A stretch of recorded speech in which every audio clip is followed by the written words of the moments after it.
Oznámenie číslo 4807. 30. decembra 1949. Priepastná medzera a most, okruh lásky, znova vyhnanstvo. Priepastná medzera medzi ľudstvom a mnou sa čoraz viac zväčšuje a prehlbuje, pretože sa neustále zmenšuje počet tých, ktorí vo mňa s presvedčením veria. Sila mojich náboženských a cirkevných zástupcov na zemi takisto neustále klesá, lebo síce hovoria v mojom mene, no nie sú šíriteľmi čistej pravdy. Preto aj čoraz viac ľudí odpadáva od viery a obracia sa ku tomu, ktorý je mojím odporcom. Obracajú sa ku svetu, ktorý je jeho ríšou, pričom si tým zväčšujú svoju vzdialenosť odo mňa, zatiaľ čo by ju počas svojho pozemského života mali zmenšovať. Vzdialujú sa teda odo mňa, pričom tým zväčšujú a prehlbujú túto priepastnú medzeru, ktorá ich odo mňa oddeľuje. Toto ich vzdiaľovanie sa je ale možné iba po určitú hranicu, lebo keď túto hranicu prekročia, tak sa tým dostanú mimo okruh vyžarovania mojej lásky, ktorá sa ich potom už nebude dotýkať, budú mimo jej vplyvu, kvôli čomu ich duchovná podstata znova stvrdne na pevnú hmotu. Pokiaľ zem stále existuje, tak sa ľudia, ktorí odo mňa odpadli, ešte nachádzajú v dosahu prúdenia môjho okruhu lásky. Ale jeho prekročenie a opustenie znamená rozpad každej formy, ktorá v sebe ukrýva duchovno, čo znamená zmrť ľudí, ako aj zvierat, a teda rozpustenie stvorenia a jeho nové sformovanie.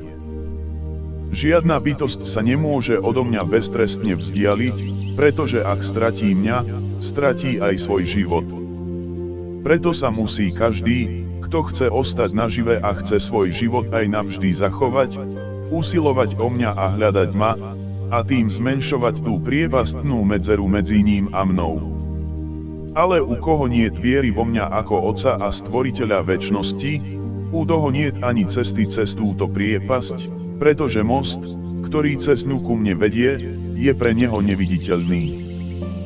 Jedine viera vo mňa robí tento most viditeľným, lebo viera vo mňa je tiež volanie ku mne, kedy táto viera následne vedie aj k modlitbe, ktorá je najbezpečnejším mostom ku mne. Nespočetne veľa ľudí iba prechádza popri tomto moste, pričom ani tí, ktorí by mali byť ich vodcami, častokrát sami tento most nenájdu, pretože ich slová sú bez života a pretože cesty, po ktorých kráčajú, nemôžu slúžiť ako most. Cesty, ktoré znovu a znovu vedú späť na začiatok, pretože slová ich modlitby nevychádzajú z ich srdca, kvôli čomu sa ani nemôžu dostať k môjmu uchu, a teda, lebo nevstúpili na ten most, ktorý je jedinou cestou, ktorá vedie cez priepasť ku mne. Ale raz už nebude existovať ani tento most a teda tak, ako cez neho prechádzajú tí, ktorí sú moji, to už nebude potom pre ostatných umožnené a bude už pre nich príliš neskoro, lebo už bude každá cesta odrezaná a teda už nebude žiadnej záchrany pre tých, čo zostanú, lebo budú pohltení priepasťou, budú pohltení zemou. Všetko stúhne a zatvrdne a stane sa znova hmotou, pretože sa neusilovalo smerom hore, ale samo hľadalo iba dno hlbokej priepasti. Amen.